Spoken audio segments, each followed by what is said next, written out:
Senhoras e senhores, iniciando o painel temático Controle das Políticas Públicas na Área da Saúde, convidamos a compor a mesa o excelentíssimo senhor conselheiro ouvidor do Tribunal de Contas do Estado de Minas Gerais, conselheiro José Alves Viana.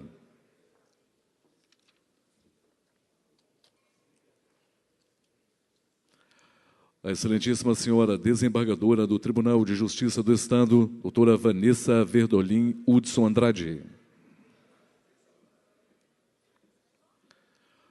A senhora presidente da Associação de Pessoas com Doença Falciforme do Estado de Minas Gerais, Maria Zenó Soares da Silva.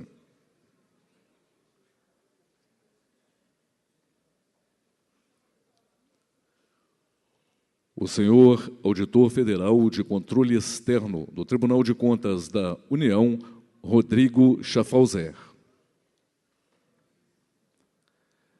E a senhora coordenadora nacional do Grupo de Auditoria Operacional do IRB, Jaqueline Soares Gervásio Viana de Paula.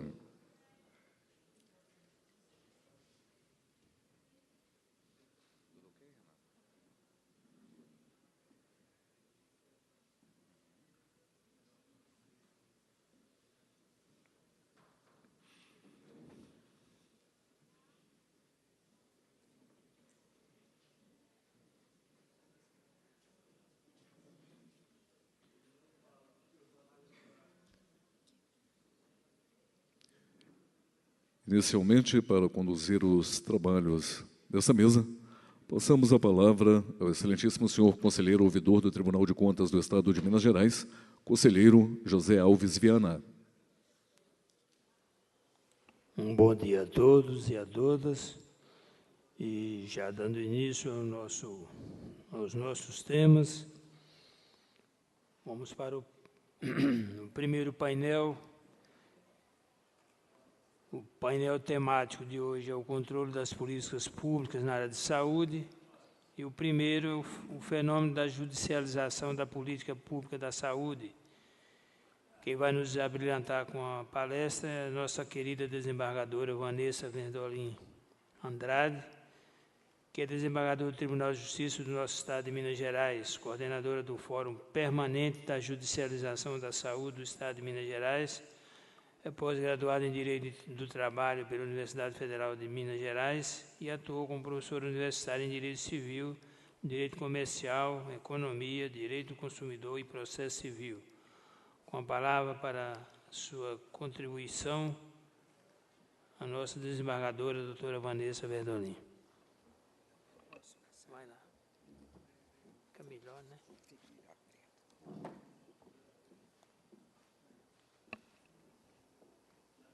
E para mostrar que nós estamos unidos na saúde, vamos saudá-la com uma salva de palmas, né?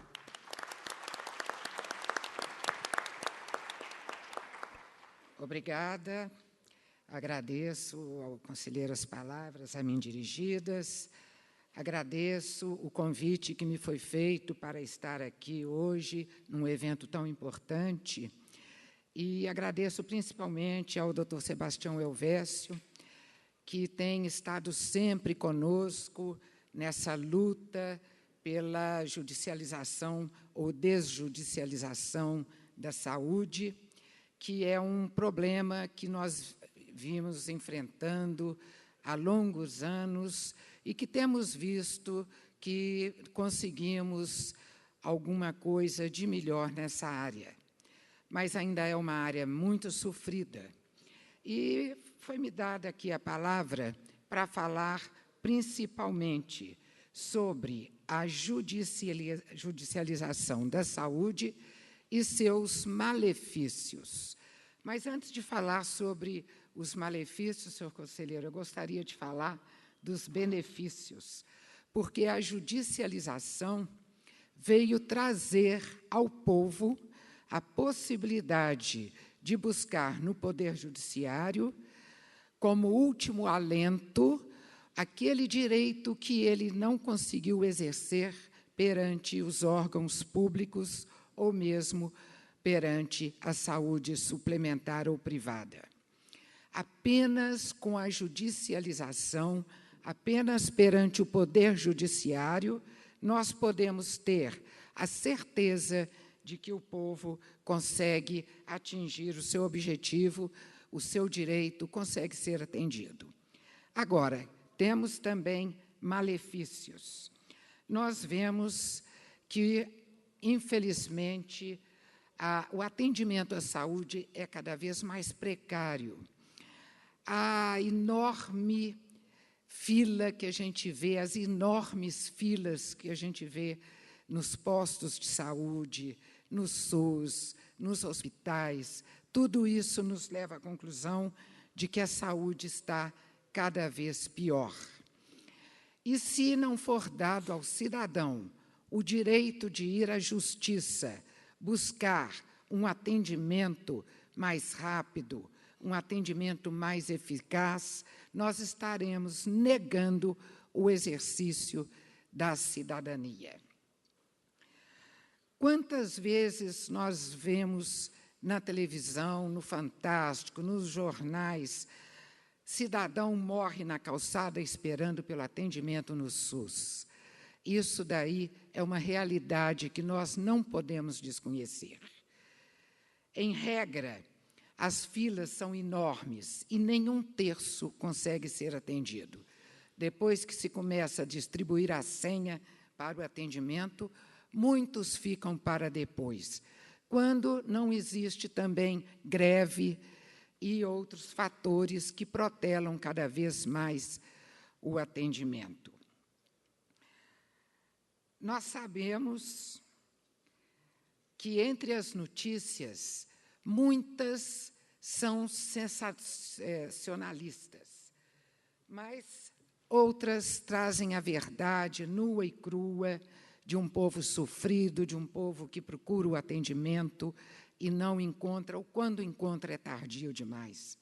Quantas vezes um simples exame para se detectar um tipo de câncer ou estágio de um tumor é prorrogado ou protelado por mais de um mês ou 2 meses, e quando se chega a fazer o exame, o estágio já está tão avançado que muitas vezes não tem a cura, ou então a pessoa, às vezes, até na data marcada, já morreu. Sabemos, sim, que temos que aperfeiçoar. O SUS, sabemos disso, é um sistema elogiado, o SUS brasileiro, é um sistema elogiado no mundo inteiro, porque no papel é um sistema perfeito, é um sistema que faz com que todos os países elogiem o Brasil pelo que está ali programado, pelo que está previsto para o ser atendido. Mas essa realidade que nós vemos de milhares de pessoas tentando ser atendida e não consegue, nos faz concluir que o SUS está apenas no papel. Uma água, por favor. Água. Pede para mim. Dê uma água, por favor. Desculpem, mas a minha voz de vez em quando falha, então eu preciso de uma água aqui. Bom, e aí nós perguntamos, onde está a dignidade humana, aquela dignidade tão falada, colocada na Constituição como ponto fundamental de todo o atendimento, principalmente o atendimento à saúde? Onde está a dignidade? E quando eu digo dignidade, não é apenas dignidade para viver, dignidade para se tratar, mas dignidade até para morrer. Morrer sem dor, morrer com tratamento, morrer sem estar abandonado à própria sorte, ao próprio destino. Então, vamos passar a falar sobre a saúde como um direito de todos, um direito do povo, um direito que o faz cada vez mais, faz o cidadão buscar na justiça o seu atendimento. Quando a gente vê a diferença entre as classes sociais, a diferença entre o atendimento particular e o atendimento público, a diferença entre o tratamento dado a cada um, nós chegamos à conclusão de que a saúde deve ser estendida a todos. E é isso que o Código do SUS, o Manual do SUS de Atendimento, estabelece e prescreve que seja um atendimento para todos e não só para alguns. Ele é tido como integral e universal, estendido a todos. O artigo 196 da Constituição diz que o atendimento à saúde será garantido através de políticas públicas, através de políticas sociais e econômicas. Mas esta é uma frase que nós devemos analisar sistematicamente dentro de um todo. E o artigo também diz que essas políticas visam a redução dos riscos. É um artigo programático, é um artigo que olha para frente, que estabelece políticas públicas para que haja cada vez um aperfeiçoamento maior, para que se possa chegar ao melhor.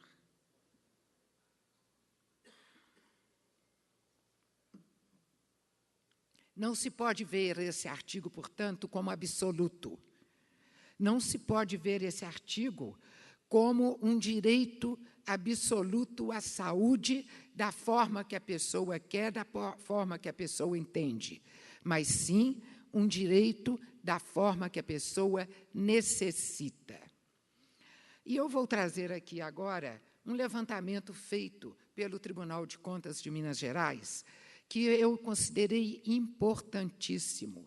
Esse levantamento, esse gráfico, foi levado pelo Dr. Sebastião Elvésio a um curso, a uma aula que ele proferiu no curso jurídico de Direito à Saúde, no Tribunal de Justiça do Estado de Minas Gerais, na Escola Judicial, no curso para magistrados. E ele demonstrou que, em Minas Gerais, a evolução dos gastos com sentenças e liminares estava chegando a valores absurdos e multiplicando ano a ano. Demonstrou que, de 2009 para cá, o aumento foi em milhões, não é em termos de milhares, mas em milhões, de forma tal que, em 2011, já estava em 111 milhões. Em 2012, 161 milhões. Em 2013, dobrou. Foi para um número de 328 milhões, portanto, o dobro do ano anterior. Estava previsto para 2014 que chegássemos a 600 milhões. Mas, em vez de dobrar, o que ocorreu foi que, em 2014, houve uma redução de 32%. Ou seja, em vez de haver um aumento de 100%, ainda houve uma redução de 32%, o que equivale a uma redução muito mais significativa. Por coincidência, o Tribunal de Justiça havia feito, 2 anos antes, um convênio através da Secretaria de Saúde, com o NATES, que é um órgão de informação técnico que é ligado ao Hospital das Clínicas e ao UFMG. Através desse convênio, colocou-se à disposição do Judiciário alguns médicos, uma equipe médica de alto gabarito, de pessoas com alto conhecimento técnico e científico, para que pudessem informar, dentro dos processos, aos juízes quais os pedidos eram passíveis de serem atendidos ou não. Porque, até então, nós, juízes, que não conhecemos nada de medicina, somos leigos em medicina, estávamos decidindo apenas com a informação trazida pelo autor. E, assim, se vinha o autor com um atestado médico, um relatório médico, dizendo que era necessário um medicamento determinado, nós decidíamos em seu favor, sem pesquisarmos se aquele medicamento realmente era o melhor, se o poder público já não disponibilizava aquele medicamento, se não existia um genérico ou um similar com a mesma eficácia para que pudesse ser oferecido. Esse convênio foi feito 2 anos antes dessa redução. Eu acredito, e muitos de nós acreditamos, que essa redução ocorreu precisamente em razão das decisões serem agora mais técnicas, serem decisões mais conscientes, com base na medicina baseada em evidência. Quais os principais problemas que nós encontramos na saúde pública? Eu enumerei alguns que eu entendo que são os principais. Primeiro, dificuldade no acesso, talvez o principal deles. A falta de médicos, a falta de medicamentos, a demora no atendimento nos centros de saúde, nos hospitais, e consulta com especialista, que geralmente não é colocada à disposição especialistas. Nas reuniões do Fórum Permanente da Saúde, da qual eu sou o presidente, nós buscamos discutir e buscamos soluções para a judicialização, de forma a não prejudicar o paciente, não prejudicar o cidadão, mas também não prejudicar o órgão público, não prejudicar principalmente aquele município pequeno, aquele município que tem um orçamento, muitas vezes, que não dá para atender nem a educação, nem a saúde, nem nada, e se vê obrigado, às vezes, por causa de liminares, a dirigir tudo para uma área só, ficando as outras prejudicadas. E o pior é que as liminares, às vezes, dirigem o orçamento de um município pequeno para o atendimento de uma pessoa, prejudicando, com aquele valor que foi dirigido para o medicamento de altíssimo custo,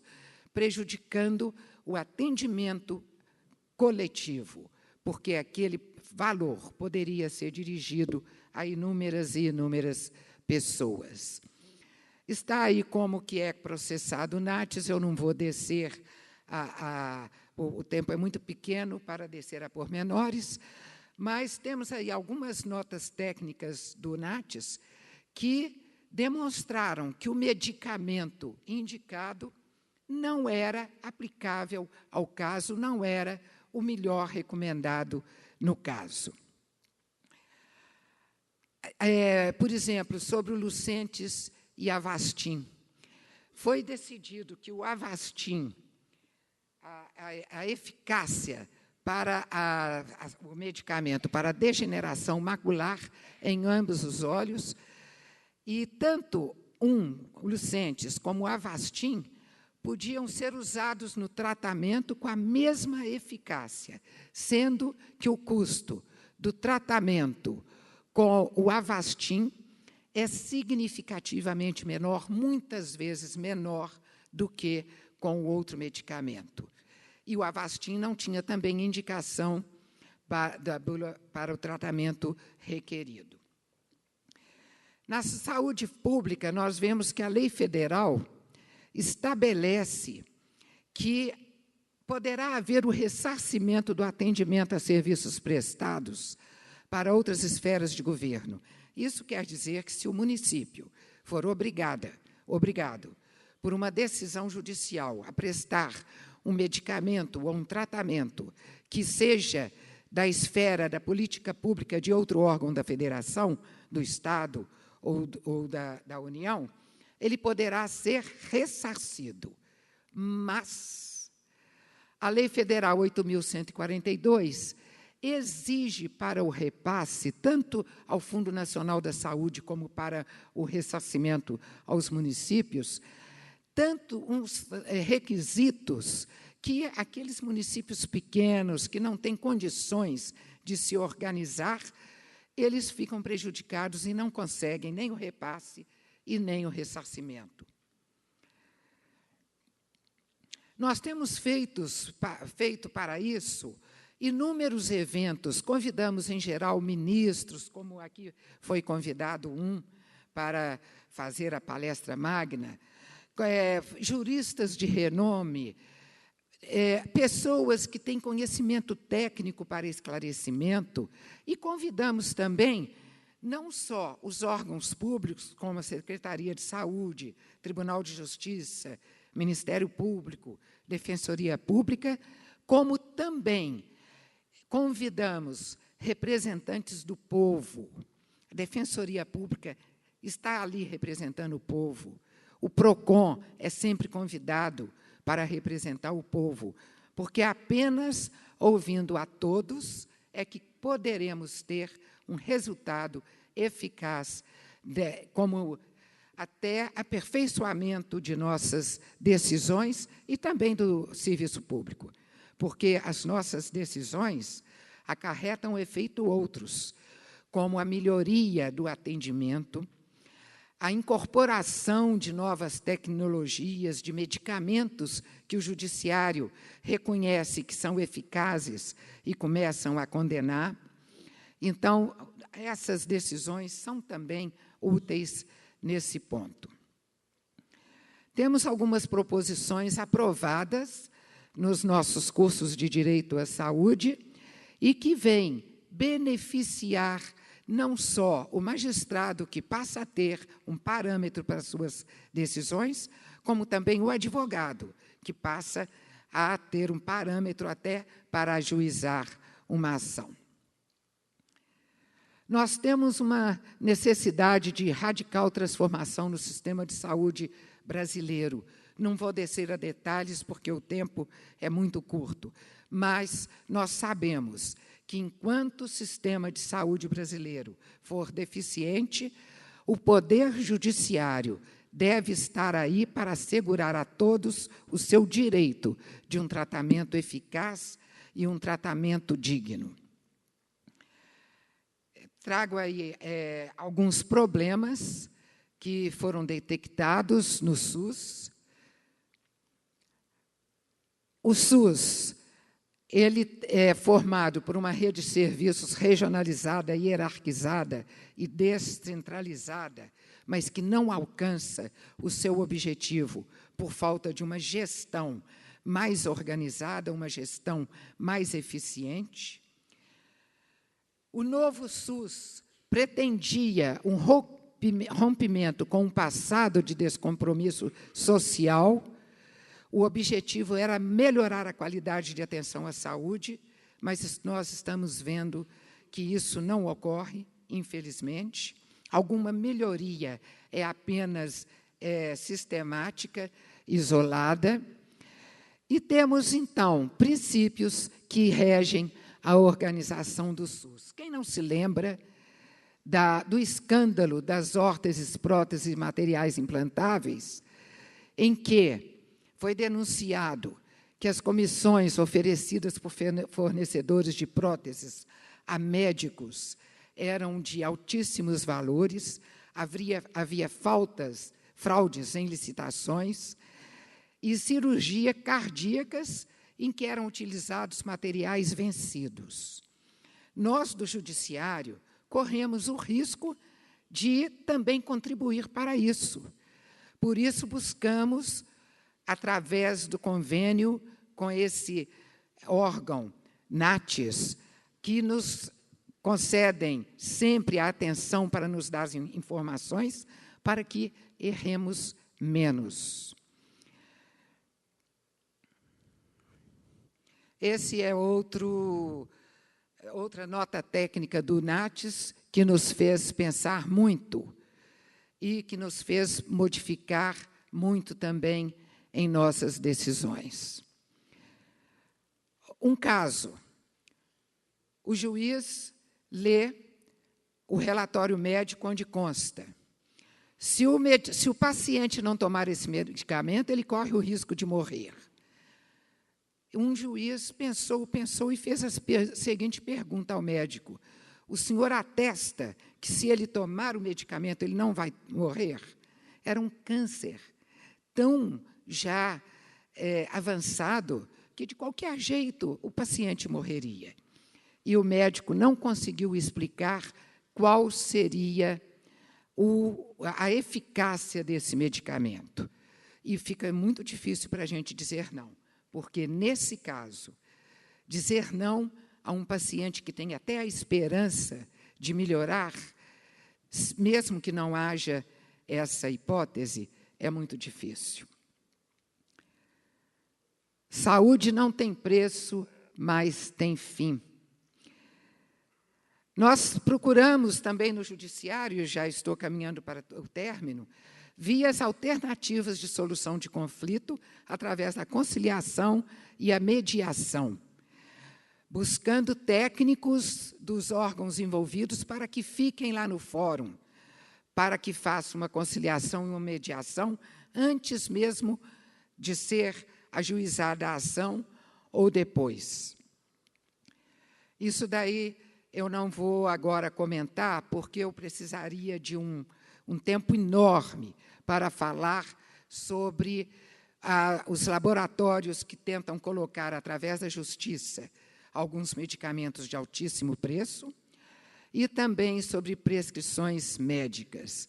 Temos desafios, principalmente ligados à ética, mas principalmente a responsabilidade de não prejudicar o coletivo para atender apenas algumas pessoas, já que nós sabemos que é impossível o judiciário substituir o administrador, o gestor público e começar a decidir no lugar dele. Não cabe, assim, ao judiciário substituir ao administrador. A saúde pública deve ser vista sob a ótica orçamentária e sob a ótica das políticas públicas, mas a recusa indevida de medicamentos e procedimentos deve merecer a proteção do judiciário. A solução dada pelo judiciário, porém, não deve possibilitar abusos, nem beneficiar os aproveitadores, aqueles que querem furar fila, aqueles que querem ter um atendimento privilegiado. Não é para isso que nós estamos decidindo.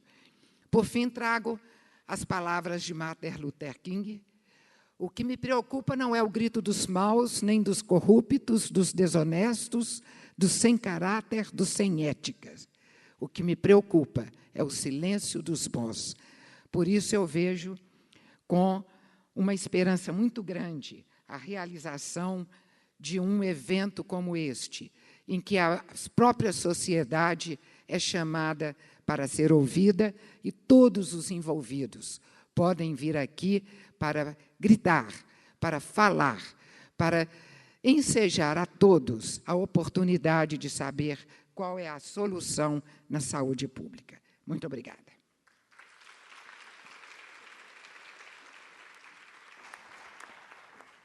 Nossos agradecimentos às importantes colocações aqui feitas nas questões da justiça. E agora vamos ao segundo painel, que é o olhar do controle social, também extremamente importante, a participação do cidadão. Os impactos para esse cidadão. A nossa palestrante, Maria Zenó Soares da Silva, é presidenta da DREMINAS, Associação de Pessoas com Doença Falciforme do Estado de Minas Gerais, e coordenadora-geral da FENAFAL, Federação Nacional de Associações de Pessoas com Doença Falciforme, conselheira nacional de saúde, presidenta do Conselho de Promoção de Igualdade Racial de Contagem, integrante da Comissão de Saúde da População Negra do Conselho Nacional de Saúde, membro do CAT, Câmara de assessoramento técnico do Ministério da Saúde. Com a palavra, Maria Zenó. Bom dia a todas e todos.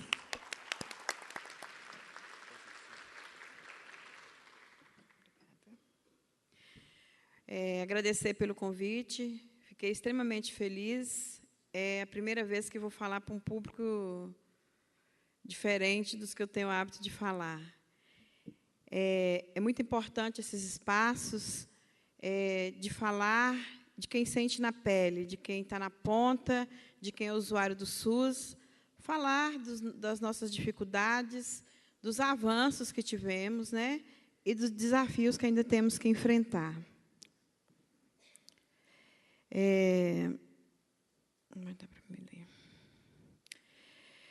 Então, a ideia de uma sociedade mais participativa se fortaleceu a partir da Constituição de 1988 e tornou uma forma de ampliação da democracia no Brasil. E aí, quando você vem para um espaço de pensar, o SUS tem 25 anos, né? Mas é uma luta de muitos anos, de muitos povos. O Brasil é um país marcado pela desigualdade e por uma cultura do privilégio e do favor que predomina sobre as consciências de direitos.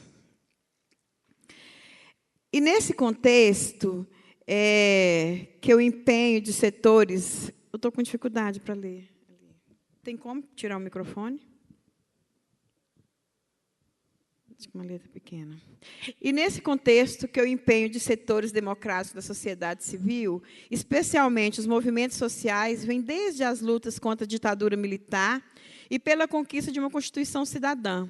E aí, em 88, convergido para a construção de políticas inclusivas, que busca garantir direitos universais e direito da sociedade civil, exercer um controle público sobre elas. E aí eu fiquei muito impressionada com a fala da doutora Vanessa e com aquelas fotos que me causam um impacto muito grande de ver, porque é uma realidade que nós vivenciamos no dia a dia, a todo momento, a todo instante. E aí sabemos que o SUS realmente foi pensado de uma forma muito linda, de uma forma de garantir essa dignidade humana que muito buscamos para chegar. E sabemos que, de fato, ainda não alcançamos. Né? E sabemos que o marco principal foi as deliberações da 8ª Conferência Nacional de Saúde, né? Foi matéria de negociação no debate da Constituinte, sendo de grande porte, incorporada na Constituição, também batizada Constituição Cidadã, onde a saúde é um direito fundamental, individual e coletivo, e dever do Estado prover ações e serviços que garantam esse direito. Pelo menos deveria ser, né? E isso é que nós esperamos, e por isso que existe o terceiro setor na luta da garantia desse direito. Sabemos que, de todas as dificuldades que a população enfrenta, o que reflete maior na vida dessas pessoas é a política pública de saúde, é a falta do acesso ao serviço de saúde. Considero o SUS como uma das políticas públicas mais importantes do nosso país, e fico extremamente indignada ao ver a situação que nós estamos vivendo hoje, onde o SUS tem sido usado como barganha de partido A ou B. Então, isso causa para a gente uma tristeza muito grande. A gente que milita, que está na luta há muitos anos, que não chegamos agora. E aí, falar de impacto, sempre a gente pauta, né, quem milita, quem está mais às questões da saúde, a gente sempre pauta a importância da 8ª Conferência. Né? A gente fica muito preocupado de ver o SUS no estado que encontra. Então, assim, a saúde é definida como resultante de condições de alimentação, habitação, educação, renda, meio ambiente, trabalho, transporte, emprego, lazer, liberdade, acesso à posse à terra, acesso ao serviço de saúde. E, assim, antes de tudo, é o resultado de forma de organização social, de produções, os quais podem gerar grandes desigualdades nos níveis da vida. Então, o desembargador falou, o ministro falou anteriormente, de uma coisa que muito me chamou a atenção, é a dificuldade de transversalizar essas políticas, delas se falarem, dela conversar, da educação conversar com a saúde, com a assistência, porque tudo vai refletir na melhoria de qualidade de vida dessa população tão sofrida. Né? Vou avançar um pouco. E aí eu gosto muito de a gente falar que a saúde e a doença, historicamente, se apresentam como necessidades e suas práticas. Ações e serviços de saúde são legitimadas e transformadas por grupos sociais concretos. Assim, os problemas de saúde de uma dada sociedade são determinados pelas condições de vida de sua população e pela capacidade que está na mesma sociedade tem que realizar ações e prestar serviços de promoção, prevenção, cura, reabilitação para eliminar graves riscos de doenças em indivíduos ou grupos. E aí, por isso, é pensado dessa forma, e aí a gente vê que quanto mais vulnerável essa pessoa vive, mais problemas de saúde ela terá.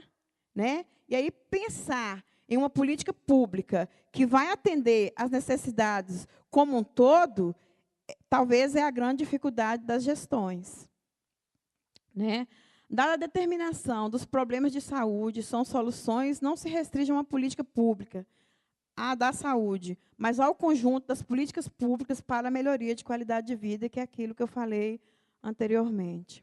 Né? E aí a saúde é um direito de cidadania, uma função do Estado brasileiro, conforme a Constituição Federal e as leis 8080 e a 8142, que regulamentou esse SUS. Este é um avanço no campo das políticas públicas sociais, pois o SUS inclui todos os brasileiros no sistema de saúde. Apesar das tentativas de governo federal alinhado a projeto de reforma de Estado de cunho neoliberal, de propor um sistema para aqueles que podem pegar, outro para os que não podem pagar, tem aqueles que podem pagar pela atenção à saúde, e aí é onde fala do princípio da universalidade. Vem se mantendo, já que exigiria uma difícil mudança na Constituição, se fosse mudar quem pode pagar, quem não pode pagar. Isso não quer dizer que, na prática, o sistema público de saúde tem condições de dar cobertura a toda a população, mas, sim, que não existem mecanismos legais que segmentam a clientela. E aí, falando do princípio da integralidade, né, que obriga uma assistência prestada pelo SUS a contemplar uma rede de serviços, ações de promoção, prevenção, cura, reabilitação, com toda a tecnologia necessária para o enfrentamento dos problemas de saúde, isto é, os serviços prestados pelo SUS não são de uma atenção pobre, destinada para o pobre, como muitos falam por aí. Talvez seja o grande problema que nós vivenciamos hoje no Brasil. Que os planos de saúde, ele oferece um tratamento que também ele é insuficiente. E aí, quando vem um tratamento mais caro, ele opta usar o recurso do SUS.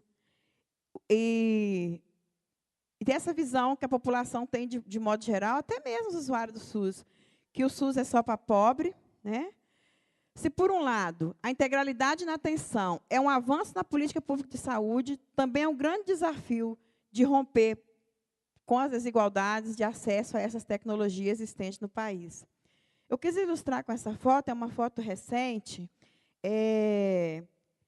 Como a minha bandeira é o SUS, mas tem uma militância na causa da doença falciforme, onde essas pessoas vivem, para além da fisiopatologia da doença, a vulnerabilidade social muito grande, é um caso recente da dificuldade do acesso, e quando consegue esse acesso, ele é inadequado. E a gente tem experiências boas no SUS. O SUS não é de tudo ruim. Falo isso com muita clareza. E aí, como a desembargadora falou, acho que o problema realmente é gestão, enquanto o SUS é usado como barganha. Vou colocar essa pessoa nessa superintendência porque ele me apoiou, e aí a pessoa não é técnico, não conhece, por aí vai, e quem paga o preço é a população, que são os usuários. Vou avançar. Eu fico muito revoltada quando eu olho para aquelas fotos. Eu fico muito triste de saber que hoje o controle social, o impacto para essa população, na maioria das vezes a gente está nos conselhos, mas nem sempre o gestor está preocupado em investir nesses conselhos, em capacitar esse conselho, porque o usuário empoderado ele se torna um usuário chato.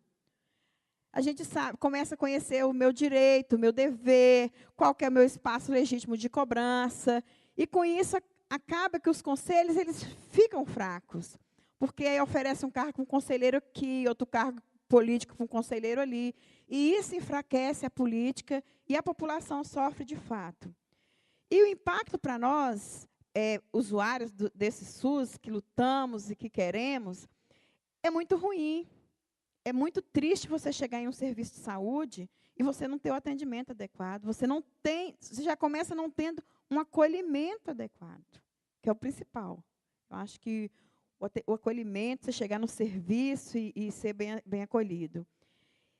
E quando você começa a buscar, a visitar essas UPAs, hospitais, principalmente urgência e emergência, se os serviços de ambulatório, se a atenção básica está ruim, vocês não têm noção o que é o usuário chegar num serviço de urgência e emergência. E aí a gente sabe que tem um problema de financiamento, que é pouco, e a gente sabe que a atenção básica, que deveria ser a nossa porta de entrada, não é. Deveria ser, mas não é. Até para você conseguir um atendimento na atenção básica, você tem que já estar grave.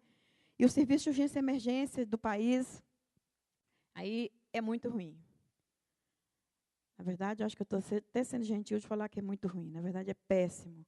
O tempo de espera, a falta de acolhimento humanizado.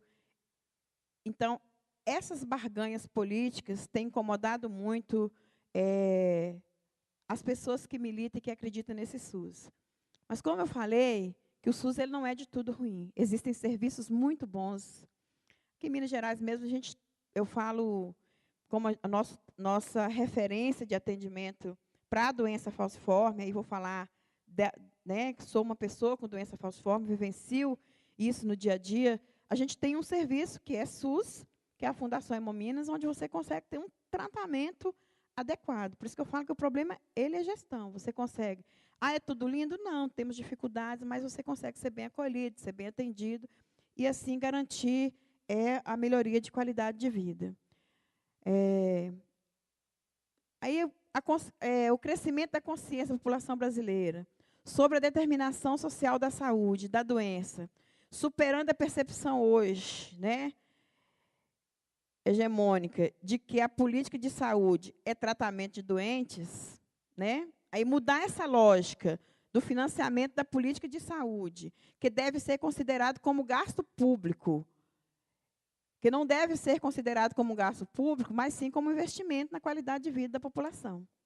Eu acho que esse seria, assim, porque o que gastar, você colocar que é um gasto público, e não é, porque se você investir na qualidade de vida dessas pessoas, com certeza vai ser uma economia. Aí, falando de gestor que pensa mais na grana, no dinheiro, do que na vida. Vou avançar também. E aí, assim, eu deixo assim que o SUS ele não é de governo A, B ou C. O SUS é uma conquista do povo brasileiro e aí é inadmissível ser usado como barganha e moeda de troca de partidos. Eu quis também colocar algumas fotos de deixar aí a realidade, que eu sempre falo que é possível ser feliz apesar de todas as dificuldades. Fico muito triste mesmo com aquelas fotos, mexe extremamente de ver. Tenho relatos muito tristes da minha experiência de vida, de pessoa com doença falciforme, de atendimento inadequado, de condutas erradas, de sequelas, de transplante renal sem necessidade, de várias outras coisas. E ver que você luta, e às vezes dá até vontade de parar. Mas aí eu vejo que a gente não pode parar, que a gente tem que estar na luta sempre. E acho que temos como grande desafio a modernização da gestão pública para a garantia de qualidade na prestação de serviço e um efetivo controle público para que as políticas sociais sejam de interesse coletivo e não de interesse individual de grupos ou corporativos. Acho que esse é o grande desafio. Se a gente conseguir chegar nesse pé, com certeza vamos ter o SUS que queremos, que lutamos e que acreditamos, né? Então, eu gosto muito dessa frase, que todos nós, independente de grau de instrução ou posição que nós ocupamos, todos nós temos um compromisso na defesa da vida, na defesa desse SUS, na defesa dessas políticas públicas sociais, não só de saúde, mas de todas. Eu gosto muito dessa frase. Mas por onde eu devia começar? O mundo é tão vasto, começarei com meu país, que é o que eu conheço melhor. Meu país, porém, é tão grande, seria melhor começar com a minha cidade. Mas a minha cidade também é grande. Seria melhor eu começar com minha rua. Não, minha casa. Não, minha família. Não importa. Começarei comigo mesmo. É isso. Muito obrigada.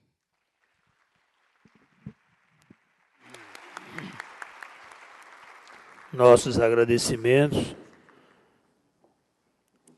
A palestra extraordinária da Maria Zenó colocou a sua experiência de vida para todos nós, mostrando que, apesar das dificuldades, o SUS ainda é um caminho. Não está ainda completo, finalizado, mas está caminhando na dinâmica da vida. Que a gente torce que, se saúde não tem preço, mas tem custo, que esse custo seja de investimento e não de gasto. Vamos para o terceiro painel, que agora nós vamos ouvir os achados da auditoria coordenada na atenção básica à saúde. Vamos ter 2 palestrantes falando, se complementando nesse assunto tão importante.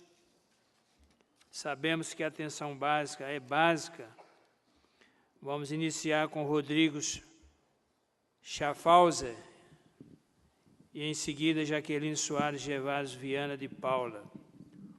O Rodrigo é auditor federal do controle externo do Tribunal de Contas da União, pós-graduado em aplicações complementares às ciências militares pela Escola de Administração do Exército. Bacharel em Administração pela Universidade Federal do Paraná, foi oficial do Exército, Infantaria de 95 a 2003 e Administração de 2005 a 2012, para quem nós passamos agora a palavra. Obrigado, conselheiro. Só me permito passar a palavra para a Jaqueline, que vai fazer a breve introdução. Você quer?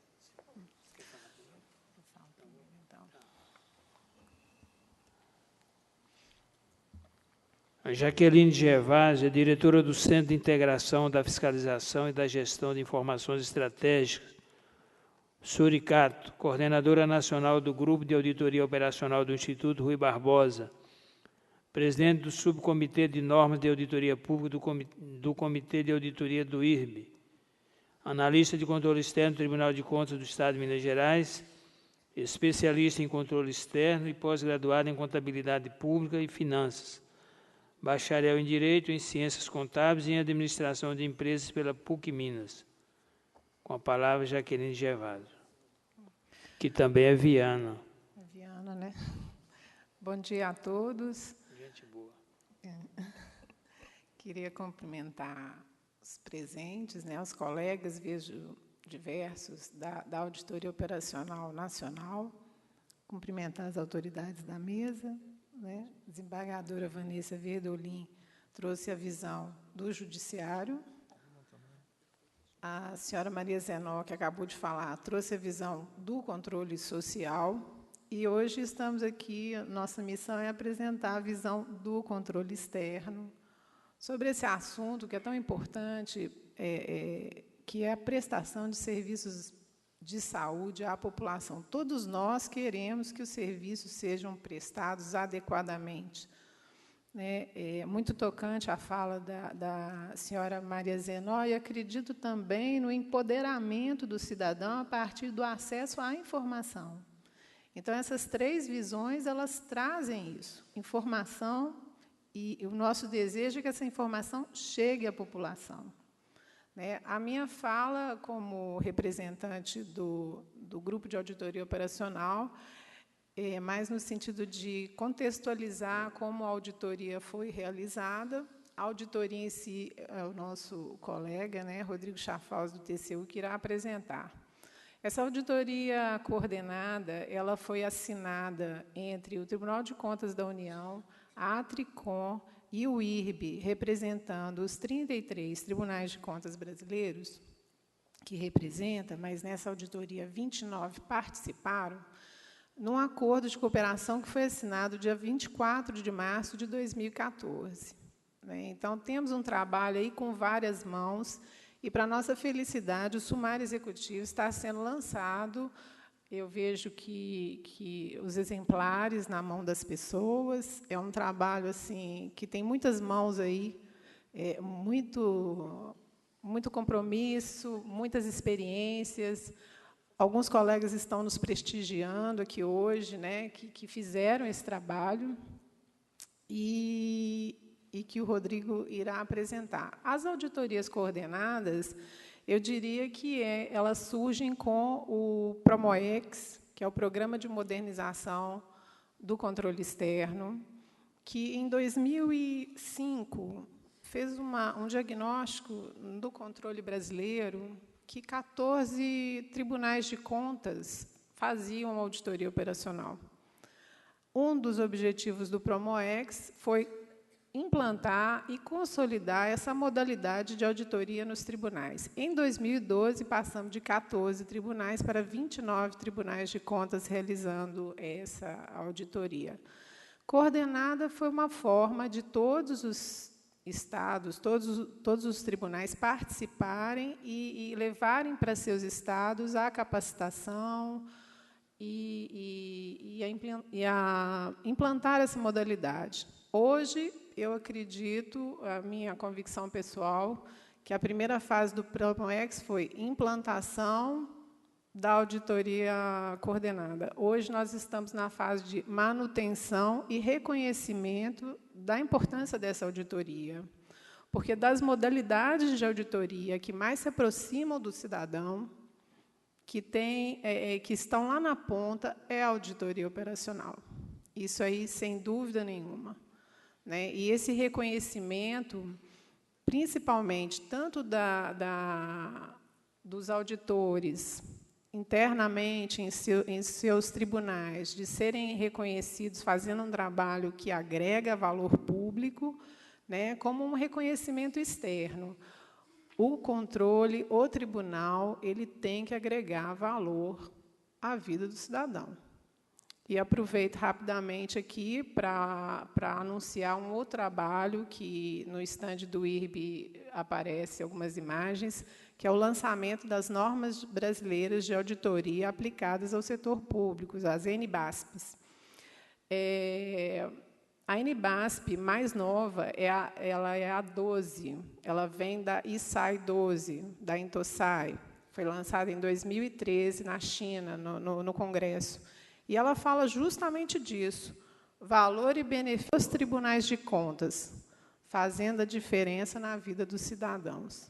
Então, veja que o controle, fazendo diferença na vida, é uma preocupação, não é brasileira, ela é internacional. E eu acredito que a auditoria ela vem para agregar valor público, agregar com as suas recomendações, e nós vamos ter a oportunidade de ver esse trabalho aqui com o Rodrigo.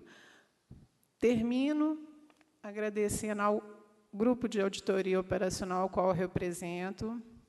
Vejo aqui alguns membros que serão eternos no grupo, apesar de não fazerem, mais parte, Salete, do TCE da Bahia, os atuais, João Robalinho, Lídia, Cassandra, Selva, Rian, e os que já passaram, que aí eu seria injusta se fosse mencioná-los, esquecer de alguns, e ao Vivaldo, que é algum dos colegas assim, que eu tive a honra de sucedê-lo, que lutou bravamente na implantação do PROMEX, da capacitação nacional.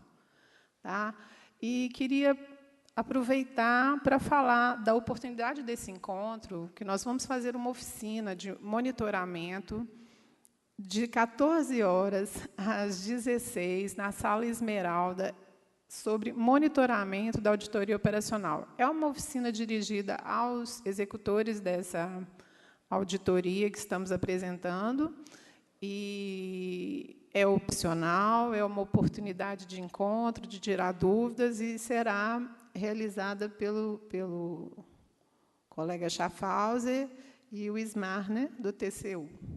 Então, é isso. Muito obrigada.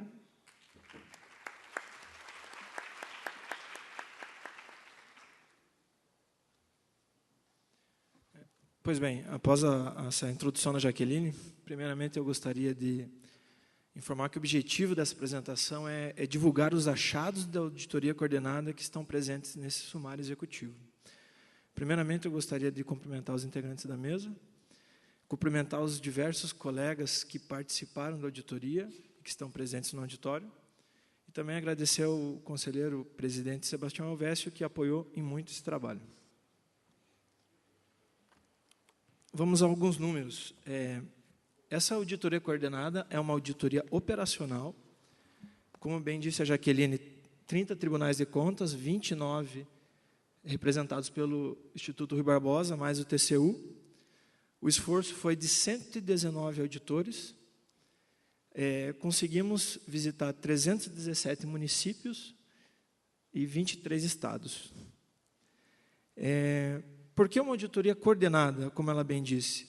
Primeiramente, o que vem a ser uma auditoria coordenada? É uma auditoria cooperativa, onde o planejamento da auditoria é feito de forma conjunta. Então, planejamos essa auditoria, quais seriam nossas questões de auditoria, o escopo, e aí, a partir disso, cada tribunal participante faz auditorias independentes, relatórios independentes, e, ao final disso, é feito um documento consolidando os achados da auditoria, que é o sumário que está sendo lançado hoje. E a vantagem das auditorias coordenadas, elas trazem uma visão em nível nacional. Muitas vezes o Tribunal de Contas da União, num trabalho, ele foca exclusivamente, no caso da saúde, Ministério da Saúde, ou determinados pontos do território, e a auditoria coordenada consegue abrir esse escopo. É importante também a troca de experiência entre os participantes e a disseminação do conhecimento.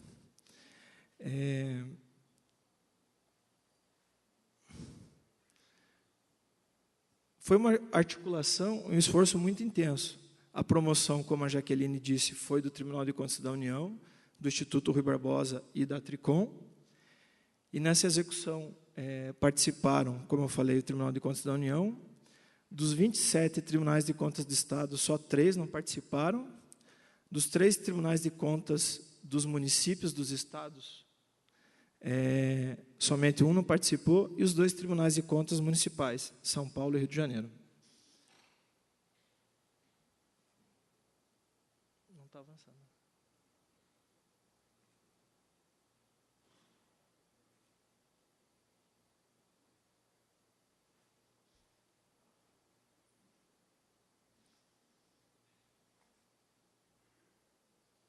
Bem, o próximo slide ele fala sobre qual é o objeto da nossa auditoria.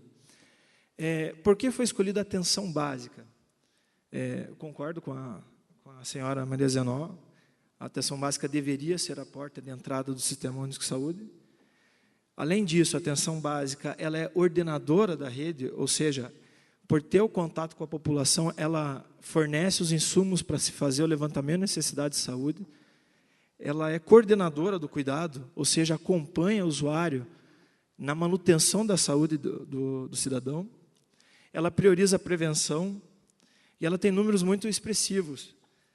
As UBSs cobrem cerca de 68% da população nacional, as equipes de saúde da família cobrem cerca de 60% da população, recursos empenhados em 2014 na ordem de 120 bilhões, somando as 3 esferas. E, segundo a teoria dos sistemas de saúde, a atenção básica ela é uma resposta para se manter a sustentabilidade do sistema de saúde, face à escassez de recursos.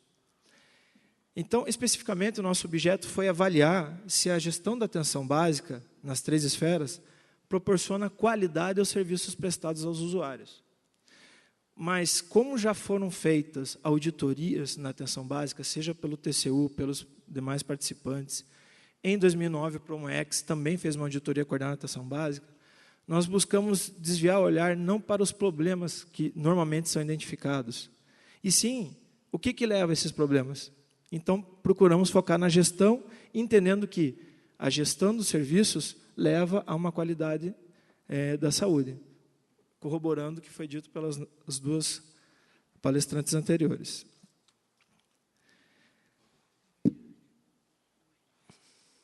E como é que os instrumentos de coleta, quais foram as fontes de informação utilizadas nessa auditoria? Utilizamos entrevistas com gestores, com profissionais em UBSs, observações diretas, requisições de documentos, análise de dados, seja de CIOPs, de outros bancos de dados. Tudo isso foi a base que fundamentou os nossos achados de auditoria. Como eu falei, foram 317 municípios visitados e mais 23 estados, ou seja, secretarias de saúde. Além disso, nós fizemos uma ampla pesquisa eletrônica nacional, onde tivemos respostas de 14 das 27 secretarias estaduais de saúde, 2.577 secretarias municipais de saúde, além disso, 175 regionais de saúde. É importante lembrar que aqui regionais dependem da organização de cada estado. Alguns a regional coincide com a região de saúde, outros não. Enfim, regionais de saúde. Quem aplicou essa pesquisa eletrônica foram 3 tribunais, o TCU, o Tribunal de Contas do Estado de Pernambuco e o Tribunal de Contas do Estado da Bahia. Essa pesquisa e outros instrumentos de coleta que nos conduziram às conclusões dos achados de auditoria. E, para segmentar esse tema gestão da atenção básica, nós dividimos as nossas questões de auditoria em 3 grandes eixos. Seria um eixo envolvendo planejamento, um envolvendo gestão de pessoas e outro, atividades de monitoramento e avaliação.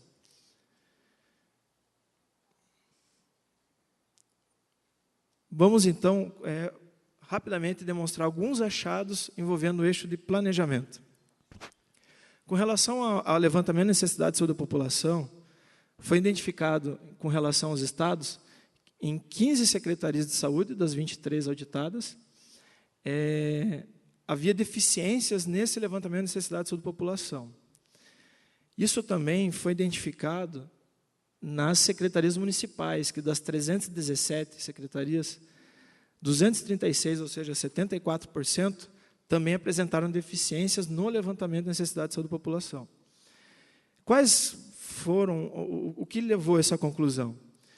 Seja ausências de diagnóstico, no caso estadual, das especificidades loco-regionais, ofertas de serviço de média e alta complexidade que não levam em conta as demandas da atenção básica. Em alguns locais não havia metodologia formal de como se fazia o levantamento de necessidade da população. Conforme uma apresentação ontem à tarde da colega do Tribunal de Contas do Estado do Rio de Janeiro, a Renata, que identificou que 94% dos municípios que eles auditaram havia deficiências no diagnóstico de oferta e demanda dos serviços. Também identificamos insuficiência da participação dos profissionais que estão nas unidades básicas de saúde no levantamento de necessidades de saúde. Ou seja, muitas vezes o gestor municipal ele não vai até a unidade básica, que é o ponto de contato com a população, para identificar quais são as reais necessidades. Além disso, no caso do nível do Ministério de Saúde, foi verificado que o Ministério ele não apresenta um levantamento nacional das necessidades, conforme prescreve o artigo 17 do Decreto 7508, 2011, que regulamenta a Lei 8080. Além disso, identificou-se uma precariedade no apoio dado pelo Ministério da Saúde aos gestores estaduais e municipais das formas, dos métodos, das ferramentas de fazer o levantamento de necessidade de saúde.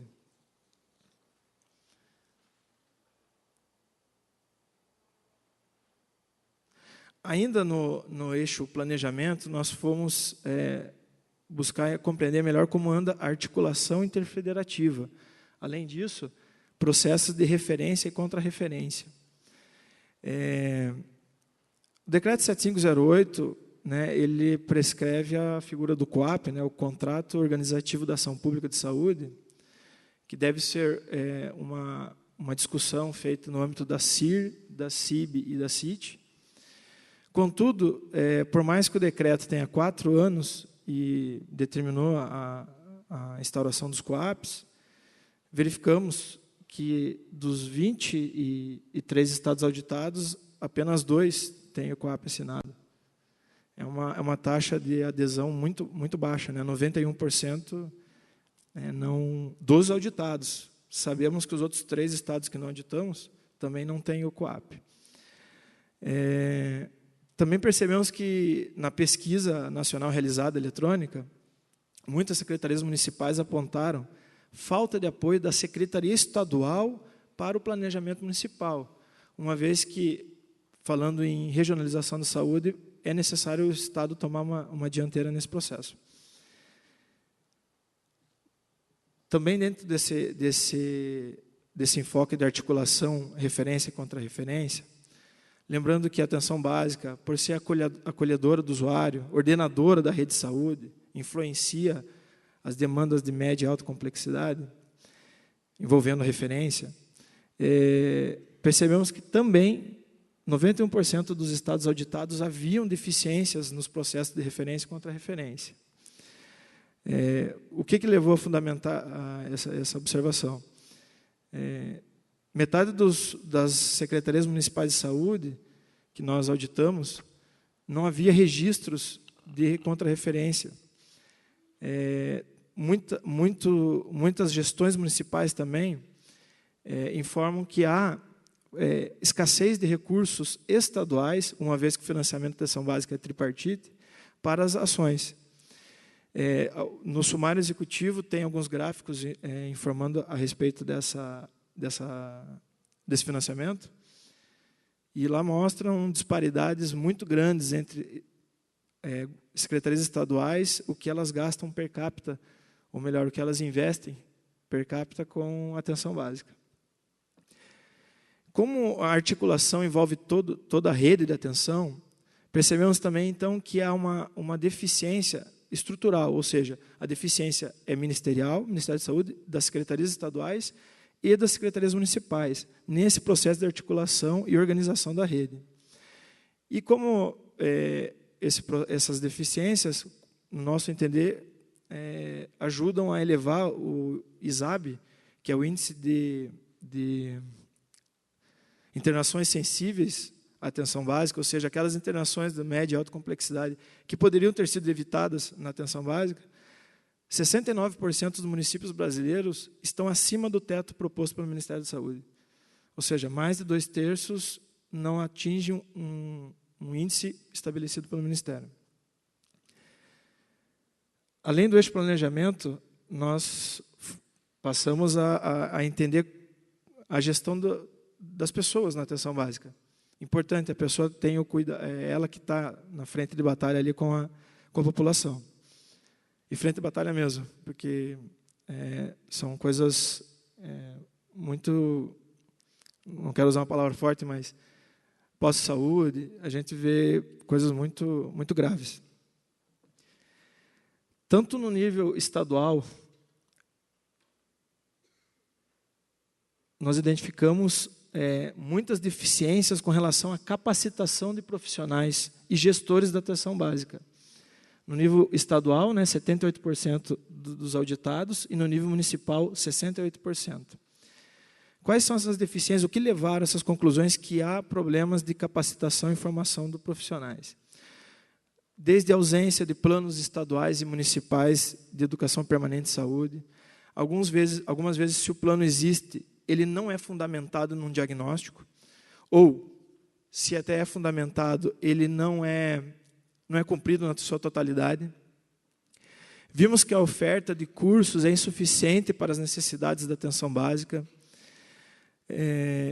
em algumas secretarias municipais foi identificado que não há consulta aos profissionais das unidades básicas sobre quais são as suas demandas, suas necessidades de capacitação, assim como não há no planejamento a consulta OBS, também para se planejar a capacitação, não há essa consulta. E como o foco do nosso trabalho sempre envolveu gestão, procuramos identificar de uma gama de cursos oferecidos pelos diversos entes, seja via Unasul, seja via recursos disponibilizados pelo Ministério da Saúde, secretarias estaduais, carências de cursos direcionados também à gestão, uma vez que os cursos direcionados ao cuidado, muitas vezes são suficientes. Várias gestões municipais falaram que há suficiência de curso, porém, no momento que a gente vai para o foco da gestão, aí essa carência é vivenciada. Lembrando também que a Política Nacional de Atenção Básica, ela prevê que o Ministério da Saúde ele tem um papel de sistematizar todo esse planejamento e financiar de capacitação. Identificamos também deficiências nesse processo. Com relação a outro tema envolvendo gestão de pessoas, alocação e permanência de profissionais.